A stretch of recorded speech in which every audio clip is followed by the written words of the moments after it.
Welcome to CMO Huddles Studio, the live streaming show dedicated to inspiring B2B greatness. I'm your host, Drew Neiser, live from my home studio in New York City. It's hard to imagine anything more important to your company's success than your website.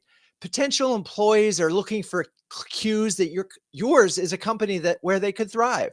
Potential customers are seeking answers to their questions, perhaps with the intent of buying a solution to their problem. Potential business partners want assurance that you play nice with others and will be around for a while.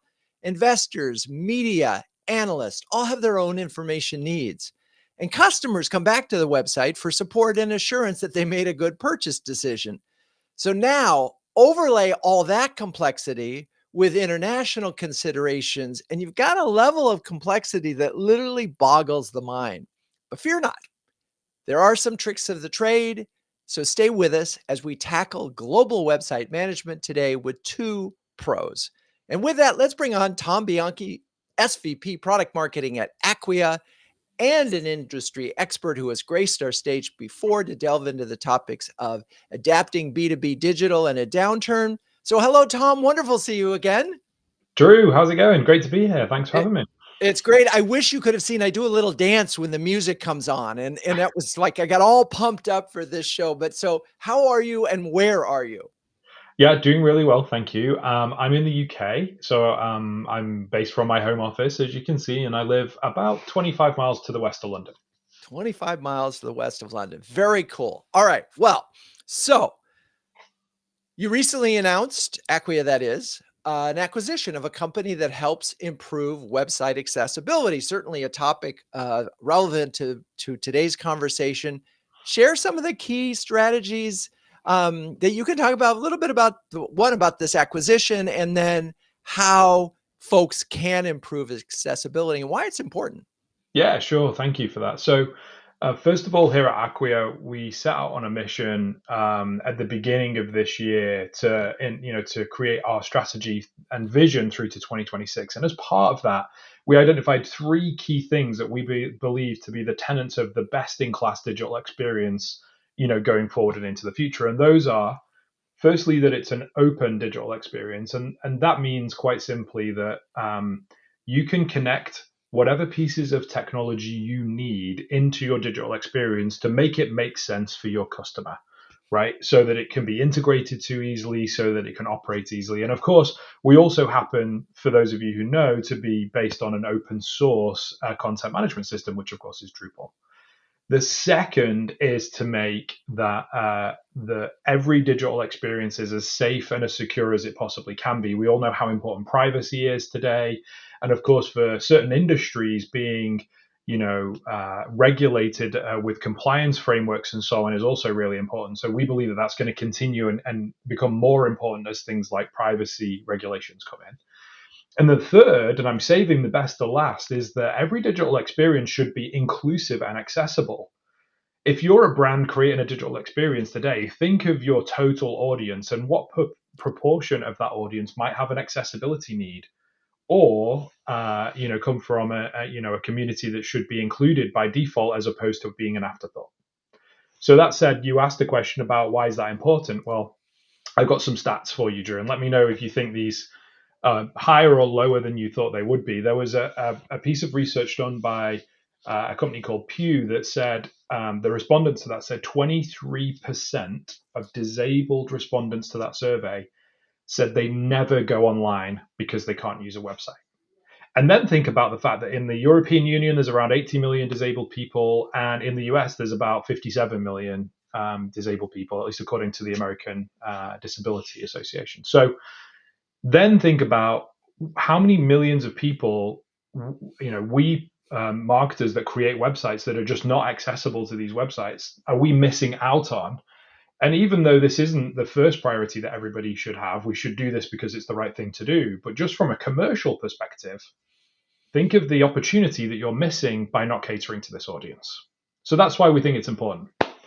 And Was that higher or lower than you thought it was going to be? yeah, it's definitely higher. And it just makes you sort of really think about this.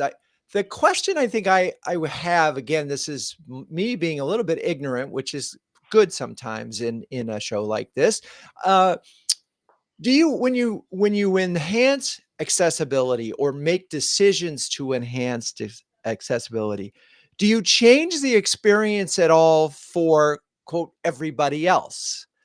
And and so is there any compromise that happens as a result of making a site more accessible? Well, potentially, but there's seven key things that I would throw out that you should think about when you're trying to make your site accessible. I'll go through those, and then maybe we can talk about whether that compromises other parts of your site. So, firstly, use simple and cohesive colors, right? So that things stand out if somebody's got a visual impairment. And you could argue from a brand perspective that that's a good tenant to follow anyway, so that information's clear and easy to digest. Write in plain and simple language, right? Again, you would argue that if your copywriting is really strong, it's short and quick and to the point. So I don't see that as a compromise. Format text into digestible and scannable chunks. Again, I don't think that's something that hinders people. Use practical graphics and imagery to support text, particularly if you've got visual learners and people like to engage in that way. Ensure your call to action buttons are descriptive and have alt text and things like that plugged into images as well. They don't really impact the kind of able-bodies view of the website. Uh, Produce content in additional formats. So here's a great example. If you had an ebook or a downloadable PDF on your website, you could have an audio description of that document, and that would just be a second link on the same page. And then, of course, you should be looking at the ADA and the WCAG guidelines, published by those authorities for making sure that your website's accessible. And all of those things, as you went through them, I went, okay, particularly like simple language. Yeah. Right. And I mean, if you think about B2B and technology sales and so forth, is you get a lot of product managers who are former engineers who love to get into the details of the specs, who are not necessarily great communicators. Right. So this is a forcing function that could actually be a good thing. Well, wait, I'm sorry, I'm afraid that's not accessible. So we're going to have to make that simple and clear. Yeah. Yeah. Exactly. So And that's a so, good thing.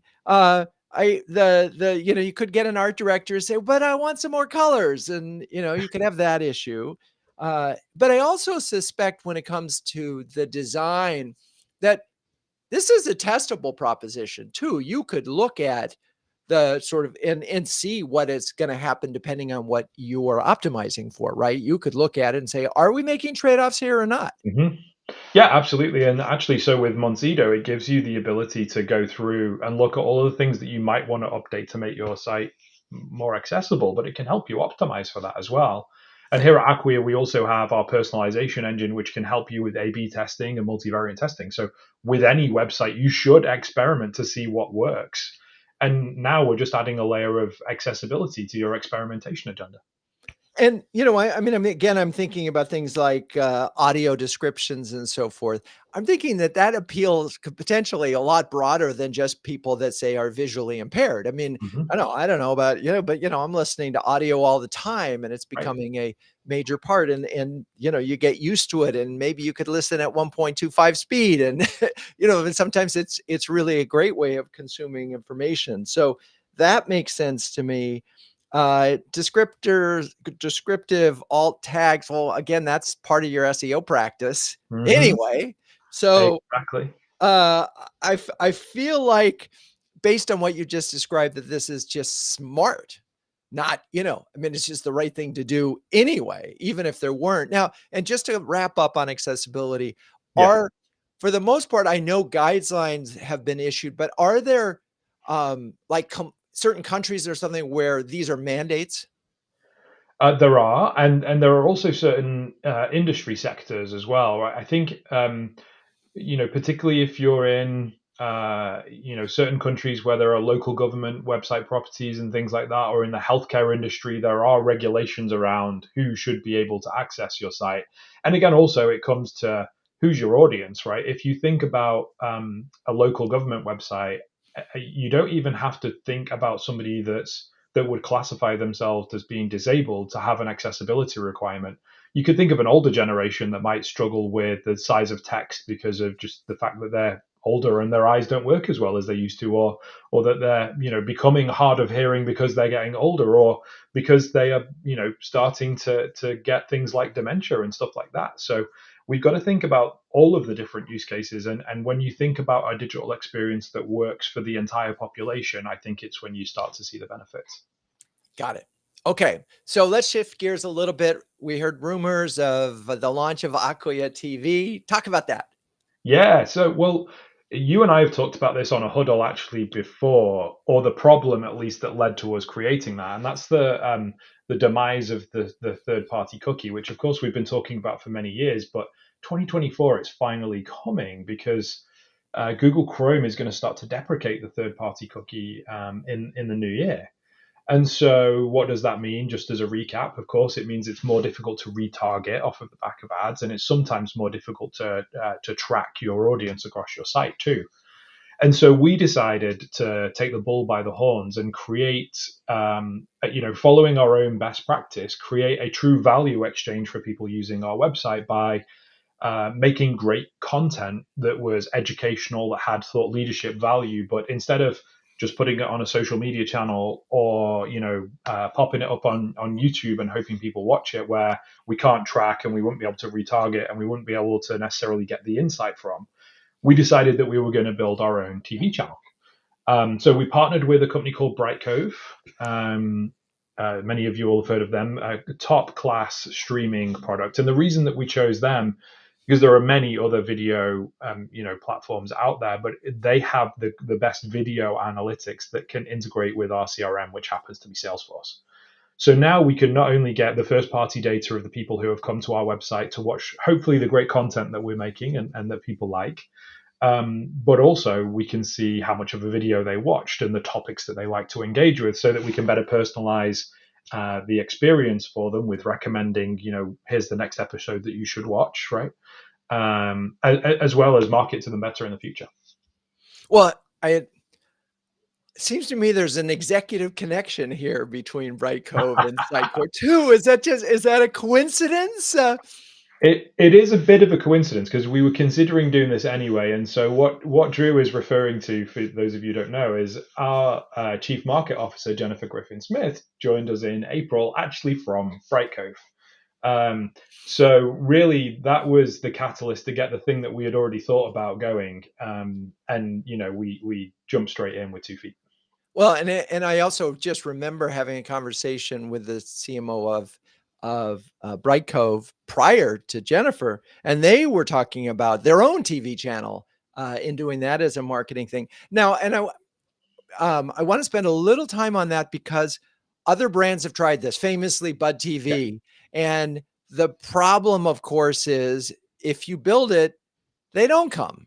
And so, it's not a guarantee. And also a lot of what you were relying on is Google and so forth to get them there, because they have to discover you. So how are you going to make sure that people actually find Acquia TV and sort of engage with it and come back? Yeah, so first of all, and being transparent, right, one of the things that we have the benefit of is that a lot of the technology that we've used to build this is actually our own. So right, so the website is hosted for free on Acquia Cloud Platform. We obviously get Drupal for free because it's open source and Acquia personalization. And so the only real thing that we pay for as a customer is Bright Cove. So in terms of a cost to the business, it's not that significant for us, which means that there's not a do or die reliance on that as a core part of our strategy. But that said, what we do know is that video, is the most voted for way that people like to engage with our content, and we've seen that time and time again. And so we're just integrating it into everything that we do. We're turning our ebooks into video interviews and conversations. We've got a podcast that's just launched, where we take some of the people that have been keynote speakers at our conferences and bring them, to our audiences. And so for us, the success metrics are not necessarily around getting 1 million subscribers in 6 months to make it work. It's about having the right people engage with the right content at the right part of their funnel. And this just becomes, the central point of our whole demand generation strategy for that content to be shared. Awesome. All right. Well, I have lots more questions about that, but we're going to move in and bring on Hannah Grap, and then we'll come back. So let's welcome Hannah Grap, VP of Corporate Marketing at Sitecore. who is joining the show for the first time. Hey, Drew. Thanks for having me. Exciting to have you there. And so, how are you and where are you? I am doing great. I am joining you from San Jose, California, where the sun is just starting to come up. So we are great to be spanning here. the globe. It's a global show, folks. We've got London, we've got Silicon Valley, and of course, New York City. Okay, that's very cool. So let's talk about, you've used the language digital modernization for Sitecore. Can you sort of talk about what we're talking about here?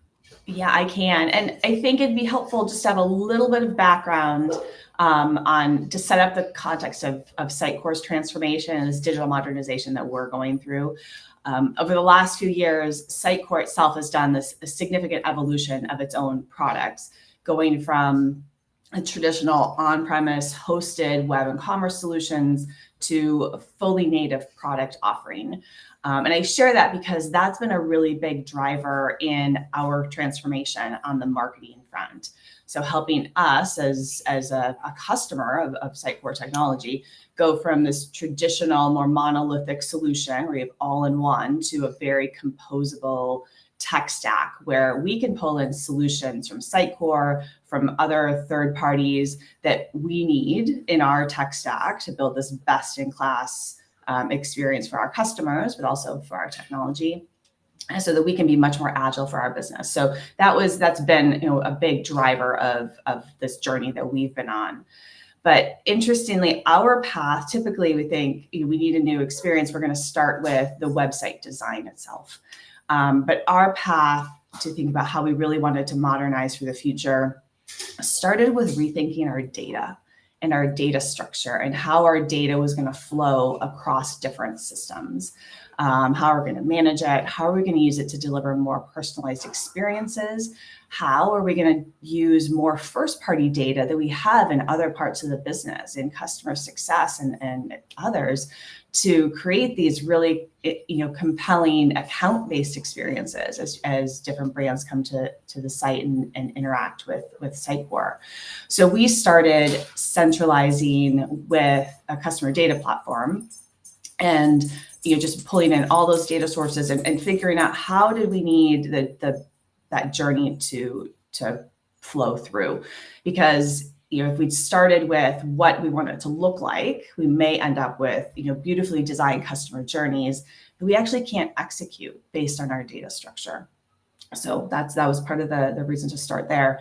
So now we've moved on then to optimizing our digital asset management, really creating a better single source of truth for our web content, other content, images, etc., across the business. And now we have this much stronger foundation that we're putting in place so that our redesign can bring all of that together and really start to, so we can create these amazing experiences for any buyer, any customer, really anywhere that they are in the journey. It's so okay. This is just mind blowing, and it makes so much sense. And all right, we're starting with the data and getting it structured. And Tom talked about challenges of third-party data and how that's going to be a lot harder. So what you're really talking about here is getting and managing first-party data, Yes. so that it's somehow or other accessible, so that you can then, and stop me when I'm stupid here, but because we're getting into a territory where it's going to be easy for me to be that way. But because you have this first party data, you can then recognize this person who visits the site, and then you can go to your content management and sort of on the fly, in theory, give them a personalized experience because you know who they are and you know what they might be interested in.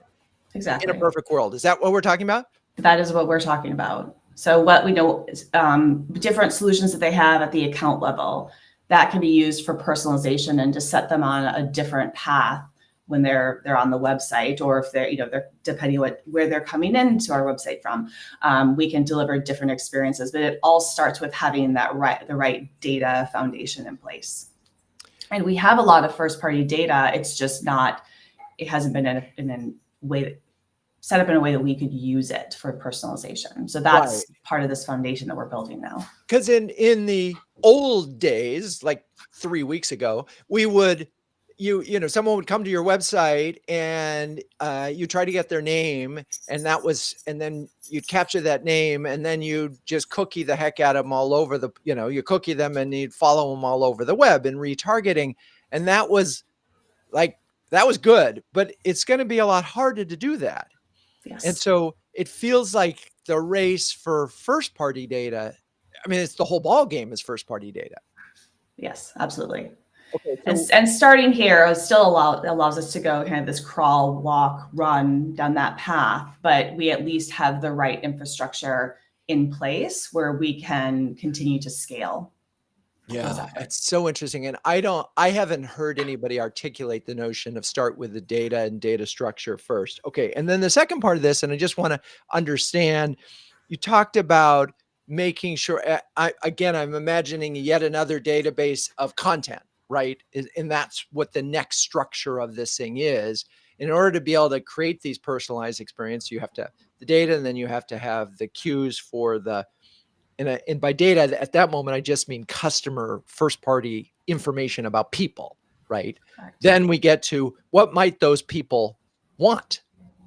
Yes. And for us, even before that, it's just getting all of our digital assets cleaned up. We've gone through a pretty significant audit process to make sure that we have what we're going to keep, what we're going to update, what we're going to archive, making sure that single source of truth for all of those brand assets, the images, the videos, we are only keeping what we need going into this bigger modernization project. So that's, what we're doing right now, updating our digital assets so that it's clean going into, or as clean as possible going into the kind of official rebuild of the site itself. And so I'm thinking about these decisions of assets. I've got videos, I've got things. What's the criteria for what stays and what goes? Yeah, I mean, it's tricky. Is it up to date? Is it still needed? But it's a lot of conversations with stakeholders because we don't own all of the assets that are used across the organization. So, working with different stakeholders that own the content, do we still need this? Do you want to update this? Did somebody author this? It's no longer with the business that we should just archive it, or should we try to repurpose it? So that we're maintaining the content that still has value, or updating it so they can continue to have value, but is we're keeping it clean, and it always with the idea of is this helpful to our end user? Is this helpful to the person searching for this content? Yeah, I'm imagining a conversation with sales is saying, hey, you got to keep that because I share that link to this particular content all the time. So don't make that go away. Yes, But so content analytics, any of that is really important too, because if it's 3 years old and has been accessed 3 times, it is probably on the to be archived list. But there are conversations that we have to have with people. Right, because you just don't know. And what's so tricky is that there could be one thing that doesn't get viewed that often, but it's the closer. Right. And it's really hard. We had a bonus huddle yesterday with a couple of digital media buyers, and they were just talking about this thing, and we'll get to that in a second. But this is a really complicated thing because we need to answer the questions that the buyer has. Yes. Right. Fundamentally. And where marketers seem to come up short is they're going from the perspective of this is what we want to tell them versus this is what the customer needs at this moment in order to continue along the journey and answer the question or solve the problem that they have, that they came to your website in the first place. So how does that fit in? You've got a story that you want to tell. You've got prospects that have information that they need. How do you work that into your matrix? Yeah, so that's when we look at our content strategy, we took really at the beginning of this year a different approach to the content that we're creating, not your true SEO content, but how we are going to approach content in general.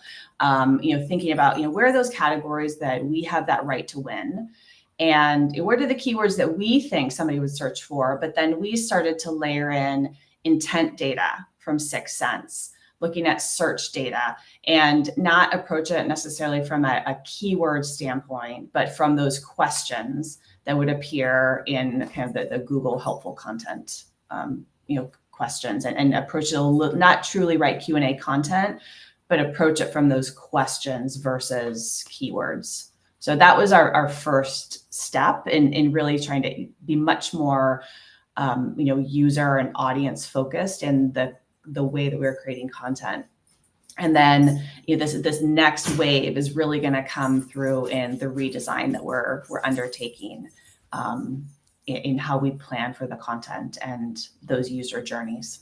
And in some ways, your redesign, you've got to be the best at this because you need to be your best customer, right? So the Absolutely. pressure is really on. I'm just, not that you didn't have enough pressure already. Thank you, Drew, Yeah. for adding some more. But talk about some of the challenges that you encounter when thinking. I mean, we've got now the data and we've got all the content sort of sorted through. What's the next biggest challenge in this redesign? So for us, it's, we're in this right now, so I can share we've made some of these key decisions and how we're going to approach this redesign project. I mean, the first was not to start with the design itself, but start with that key foundation that we need to build on. But for anyone that's done a redesign, this is like the 7th or 8th one that I've done, it can be a catalyst for really big organizational conversations. It's this inflection point for so many different teams in how their offerings show up in this digital storefront that we have. So one of the decisions that we made was to really over-rotate in a way on the information architecture. Our business has changed quite a bit since our last big redesign, and we don't have plans to stand still. So this site has to serve us, much further than, today, this moment in time.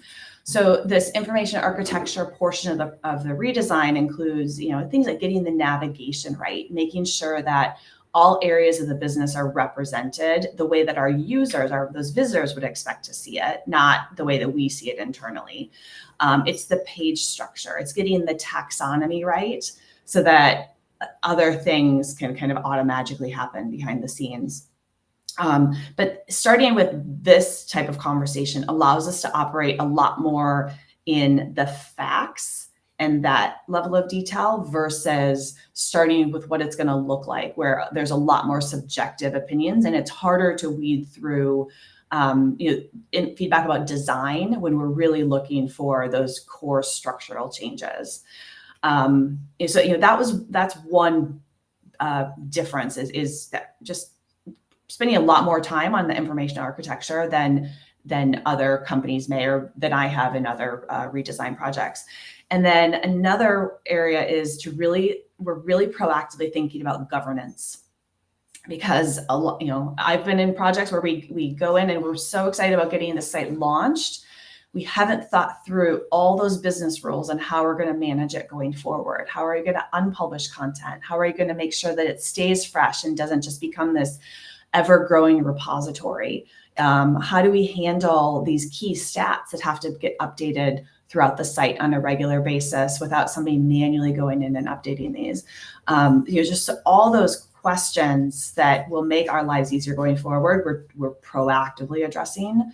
And then, we've highlighted in this process as well where we need input from key stakeholders. So, there are those moments where we're going to hit a gate and we have to have that stakeholder feedback, but then we're proactively socializing where those are so that, our other key stakeholders know where they need to come in and offer a certain type of feedback.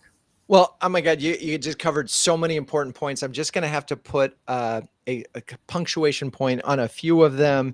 Sure. Thinking about a website redesign is an inflection point. You said that, and I think it's so smart. It is the moment where, because it's a recognition that the website is so much of the business and the brand. And if the org doesn't embrace it, if they just think of it as words and pictures, they're missing the point.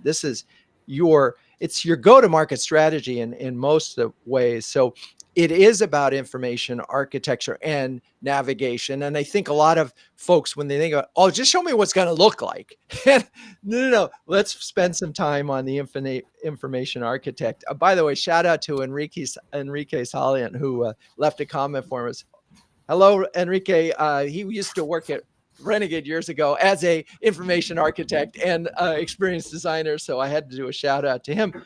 But anyway, so then we get to this notion of navigation, which is really tricky because you could have a certain stakeholder in the company who said, hey, this is really important right now, that should be front and center, should be in the first level of the dropdown. And that may not be right for the user experience. You talked about governance and how that's going to be updated. You used the term automagically, and I just want to, can we put that up on the screen? Automagically, please, because I want everything in my life to happen automagically, not just a new website, but how you refresh it. And so often there's so much energy in putting it out there that they don't construct a plan. And, you're building a car that goes on the road and is going to need gas and fuel and updating tune-ups and other things like that. And if you just say, oh, we got the car out next, that's it, you bought it, done. It just doesn't work that way. And then it's just a reminder to think about these things as dynamic as possible. So you can update the data easily without having to go in and completely rewrite something. All right, that's a lot. And so, gosh, thank you for staying for half an hour already. But we're going to take a quick break and we're going to talk about CMO Huddles. CMO Huddles was launched in 2020. It's a close-knit community of over 300 highly effective B2B marketing leaders who share, care, and dare each other to greatness. Given the extraordinary time constraints on CMOs these days, everything about CMO Huddles is designed to help leaders save time and empower them to make faster, better decisions.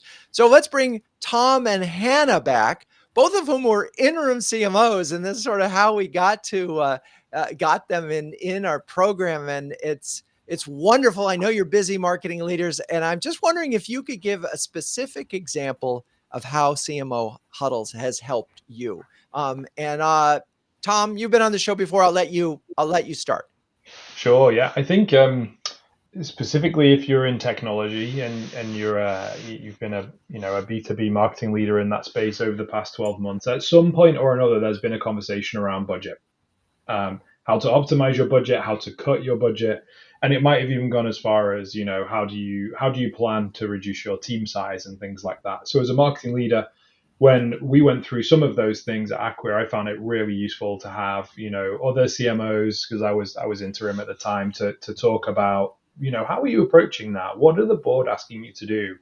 What are the things that you're prioritizing to keep when you have to make those tough decisions? There's been loads of other things as well, but for me, that was almost serendipitous in its timing. To have the community to talk to was invaluable. Yeah, when it gets tough, it is really nice to say, "Am I crazy here?" Or is there a little trick here that we could do? Okay, Hannah, any thoughts? Yeah, so mine is similar to Tom's. CMO Huddles has been so helpful for me because it's giving me access that I didn't have before, access to the marketing executives, this community that's going through a lot of the similar challenges, but in different industries and different companies, that just gives a different point of view. But the ability to connect with these leaders, and it's just helped me think differently about how to approach my role. And some of these initiatives that we have underway, just offering those different perspectives that we didn't have access to. I love it. Well, thank you both for those comments. If you're a senior B2B marketer and need a shortcut to B2B greatness, take a second to visit cmohuddles.com and sign up for our free starter program. Did I say free? Yeah, our free starter program. Okay, great. Thank you for that. And I didn't even have to wear my penguin hat. Okay, so let's go back now. And we started talking about this. A couple of things were on my mind that as we had this conversation and sort of connecting a dot for an interviews that we did yesterday. SEO feels like it's at a cataclysmic moment. You go to the landing page of Google and you don't really know where you are because the questions are answered. It's not like here are 10 websites where you can go to get an answer. It's like, here's the answer. and maybe you get two or three, leading web pages for a particular subject on the landing page. So, I mean, on the page one. So are you rethinking? And so, Hannah, you're in the middle of a website redesign, and suddenly the whole notion of SEO is changing like at lightning speed. Has that made you rethink your sort of content strategy? It's definitely impacted our content strategy. And I think it has been a forcing function for thinking about our content from our audience's point of view, which is how we all should be thinking about all of our content anyway. But it really has forced that conversation. And I mentioned earlier, just rethought how we were approaching keywords as we were creating content. I don't know if I should say these words aloud, but we survived the first Google quake. I think they were calling it, in terms of our search volumes and what we were getting to our website. I think because of some of these changes that we've made, but I think we've all learned you can never sit still, because as soon as you get comfortable, they're going to change something else. But that's been the biggest driver, is thinking about it from what our audience needs, not a perfect way that we can structure a keyword strategy. And Tom, has it changed you to think about how you're doing content? Yeah, definitely. So I think for us, the journey that Hannah was just describing, we kind of embarked on around kind of Q3 of 2021. That's when we redesigned our website at that moment there. And when we went through that process, similarly, we started to organize the website around our customer journeys and our customer expectations. So completely agree with that philosophy. Now, some of the things that we did to our organization to make sure that the team structure was set up to better deal with, the change in landscape of SEO is we actually moved our content strategist, the person who was using, all of the tools that we have to help with our content SEO, into the content team. So rather than that person being on the web side of the house, we moved them to the content team.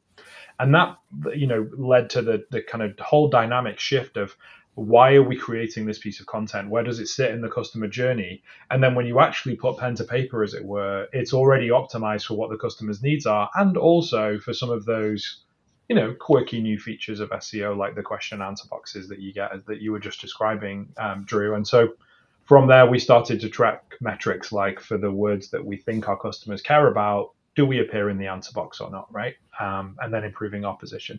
But it was actually a whole organizational shift, not just a process shift. Yeah. My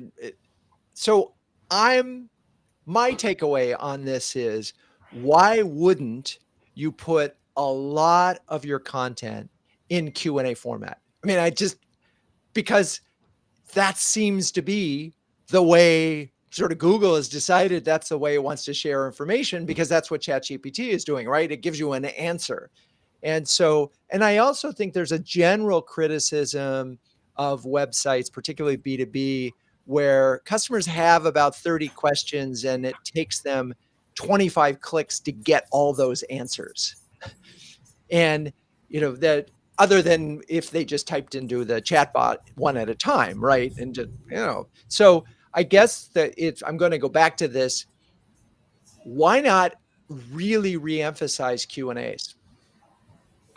I've got a different question for you. Why don't we start marketing to LLMs, right? I mean, people are already using ChatGPT to help make purchasing decisions. So when are we going to start writing web content that's easy to digest for an LLM, or for the next generation of AI, in fact? Yeah. Anybody have ideas on that? Because that's above my. I don't know how to do that. I'll be honest. I'm keen to learn, but I don't know how to do that. Okay. All right. Well, we'll have to do another show. We've got some Gen AI experts and LLM experts lined up for Huddles in January. We'll just hit them with that problem. Okay. I do think that's one. And I want to go back to something else, that this is a phenomenon that I see a lot. A new CMO comes on the job and they look at the website, they don't like it. And they say, there's a brand problem, and they rush to get a website out the door in 2 or 3 months. And I think about Hannah's checklist of we've got to check with all the stakeholders, we've got to test things, we've got to reorganize the data, we've got to do the architecture. And you can't do that. And then we got to plan for how we're going to update it later on. You can't do that in 3 months. I mean, am I crazy? Is there such a sprint that would enable you to do all the things that you're talking about doing to make over a website in 3 months? You'd be redoing it again in the very near future, unfortunately. Right. So you're really at that point in time just making surface level decisions based on some, you don't have a chance to test architecture. You don't have a chance to get in the taxonomy of it. You don't have a chance to necessarily plan to create any kind of personalized experience. Okay, so fix something else. If you want to fix something in the first 3 months, don't do the website. Okay, we said it here. We'll see how far that goes. One of the things that we haven't talked about at all, because this is supposed to be about globalization, is localization.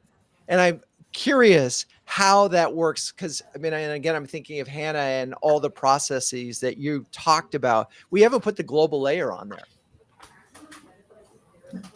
How do you do that? So I don't know if you know this, Drew, but I spent 10 years in the localization industry. I did not know that. So yeah, so this is near and dear to my heart, but I have to say it has not gotten any less complicated than it was, for the last couple of decades. So when we're thinking about localization, it's tricky, but we think of it as a balance between what the audience needs, what they expect, what may be mandated by local law or different country law, but then what your business can actually support long-term. Because it's really easy to make decisions that we're going to localize into 6 or 7 languages, because that's what's best for our audience. But the business has to be able to sustain that. So it is this delicate balance. So I've seen, tiering work really well, where, some languages are going to be your tier 1 language, and it's going to be, a fully localized experience. Other tiers may get key pages localized with, automated translation filling in. I highly recommend transparency when you're using, machine or automated translation. And then there's some really interesting use cases for AI as well, but it's really finding the balance and making sure that the conversation goes beyond just the website. Because again, that's this forcing function for a localization conversation, but it's only one part of that entire buyer experience. If your sales team isn't ready to support all of those languages, your contracts are written in different languages, that buyer journey, that user experience with your brand is going to start to break down. So my recommendation is take it, 1 level higher, 2 levels higher. This is a strategic business conversation, not it's just solely about the website experience. I'm so glad. Go ahead, Tom. Oh, sorry, I didn't mean to jump in. No, go ahead. I was just going to say I completely agree with that. And the thing that I always find interesting as well is when you are elevating it to the business level conversation, just as you were saying, Hannah, bring data with you, right? Yes. Don't just rely on why do you think this should happen. I'll give you a great example. At a company I worked at a couple of roles ago now, we had this policy in place where by default, we would translate the website to the languages where we had a proactive sales team. We encountered all of those problems that Hannah was just talking about. We didn't have enough people in market to necessarily maintain the content and so on and so forth. And I just said, well, why don't we look at the traffic information and see how many people are actually going to that version of our website? And it was really interesting because the most vocal sales team that were like, no, we must have it in language was the Italian sales team. Now I'm half Italian, so nothing against Italy as a nation, but it's got a very unique language. It's not spoken in very many places outside of Italy. It's not like Spanish, for example, which is very global in its nature. And so we found, and you're going to love this, we found that there were 73 monthly active users on the Italian version of the website, and we were spending about $30,000 a year to translate it. So we very quickly made a decision that was not a good use of marketing dollars.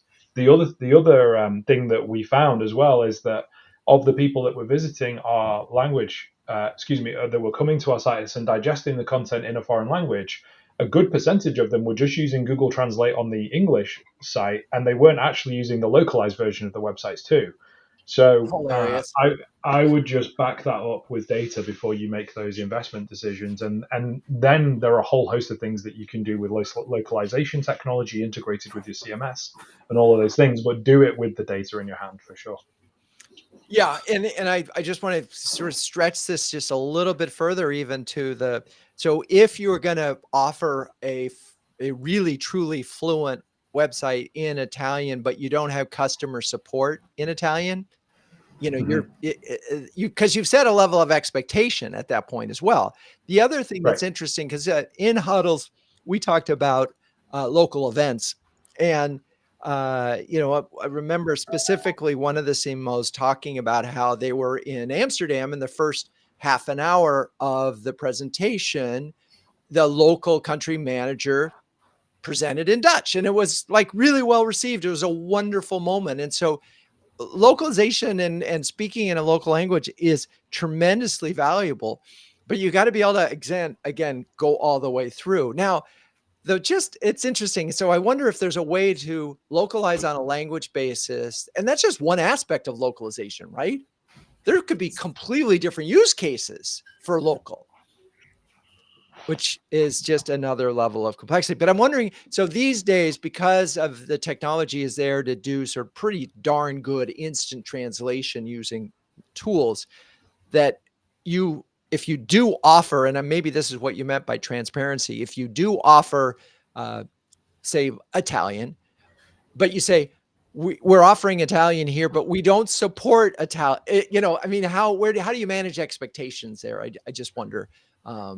Yeah. Well, one of the things that I've done, and I think it's about managing expectations, even as part of your digital experience, because one approach that people very often take is that they actually have a hybrid site. So they'll have a partially localized site and a partially unlocalized site.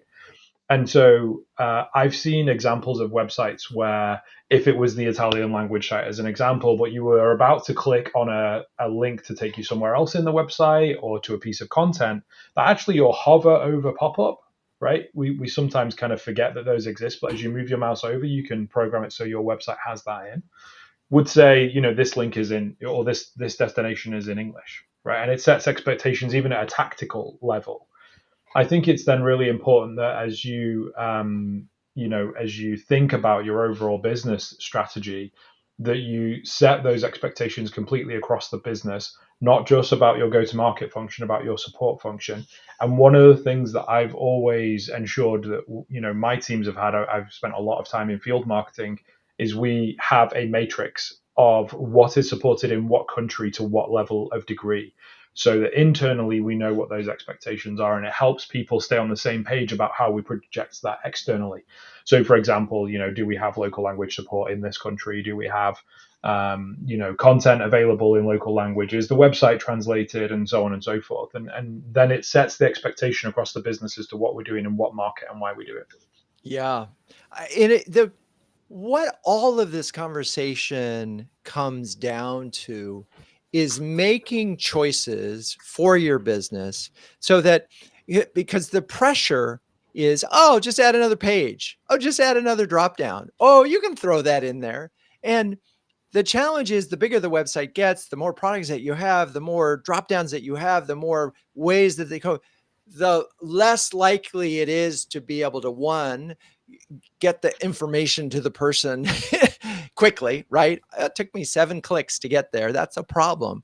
And so this is a business making strategic choices to help their prospects, and they may not be able to help all 100 of them, 100% of them, certain people, the right people to make decisions. And this gets you down to, okay, if we do have to say no to some things in order to create a good website experience, we can't be everything to everybody. So we have to be something to somebody. What are the metrics that you all look at? And this is such a loaded question, you use to optimize, or how, I mean, we had the one example of pivoting because there were 70 views, but Talk a little bit about what you're optimizing your website experience for. What are those metrics, Tom?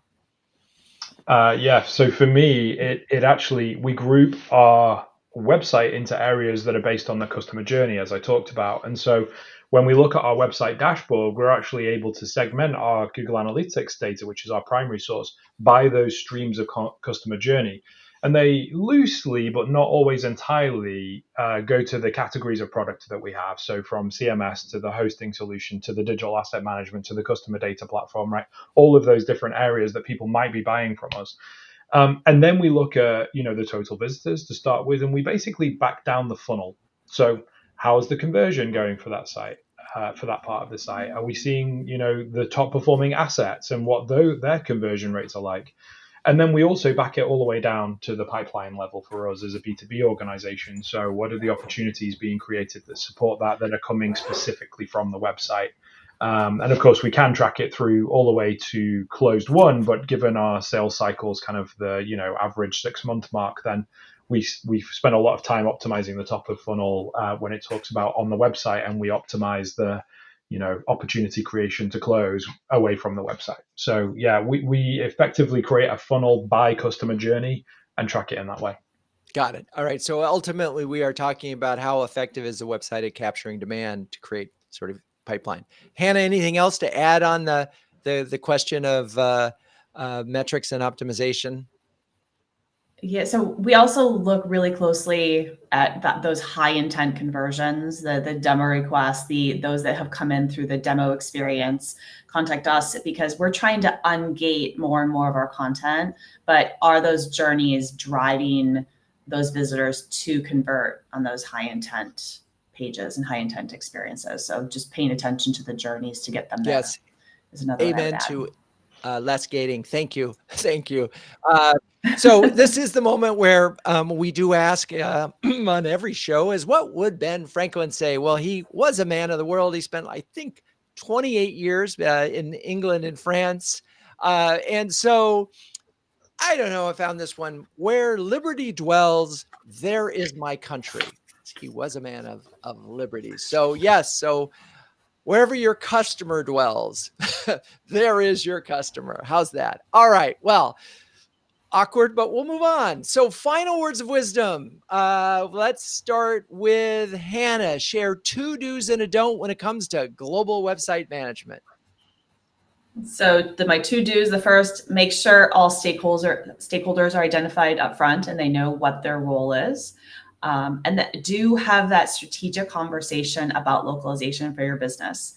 If you're doing a site redesign, it's one of the very first decisions you're going to have to make is how that global site is set up.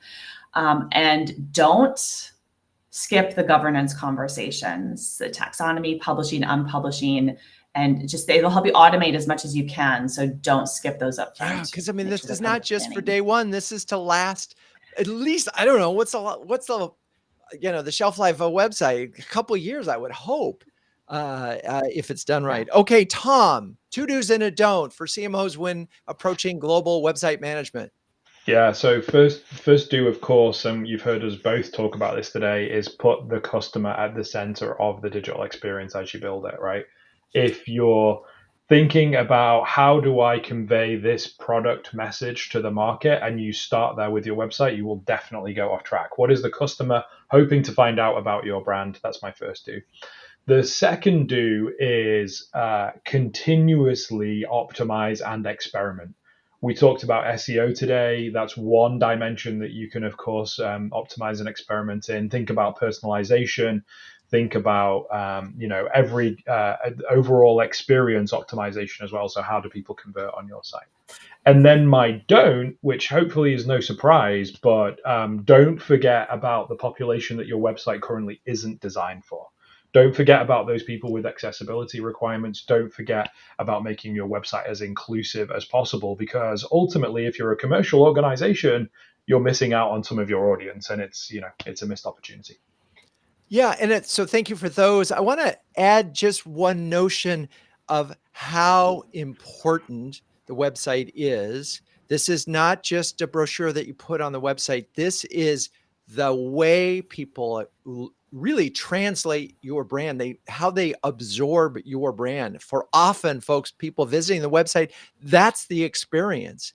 And so if you are, if you really need to think about this from a very strategic level. So if you are going to do a website redesign, it is a company wide initiative that involves strategic decisions. And so often a good time to do it is when you merge, right? You're bringing two companies together and you have new things. Don't just do this because you decided that you needed to change the brand and the color. That's not what this is about. I'm hoping that if you have one takeaway is this is a strategic weapon or not in your brand, and it's not just prospects. It's not just about demand capture, because you've got employees that are going to look at it, as I mentioned at the top of the show. So take the time to get the data right, take the time to get the architecture right, take time to get the user experience right. Then you can put all the pretty pictures on and make them accessible, as Tom suggested. Okay, so off my high horse. Thank you, Tom and Hannah. You're both great sports. And thank you, audience, for staying with us. Please join us in the new year when we'll be talking about content experience with Warren Daniels and Alina Shinnick. Cue the music. CMO Huddles Studio is produced by Melissa Caffrey. Our production assistant is Laura Parkin. If you'd like to learn more about CMO Huddles, please visit cmohuddles.com. I'm your host, Drew Neiser, and until next time, keep on sharing, caring, and daring each other to greatness.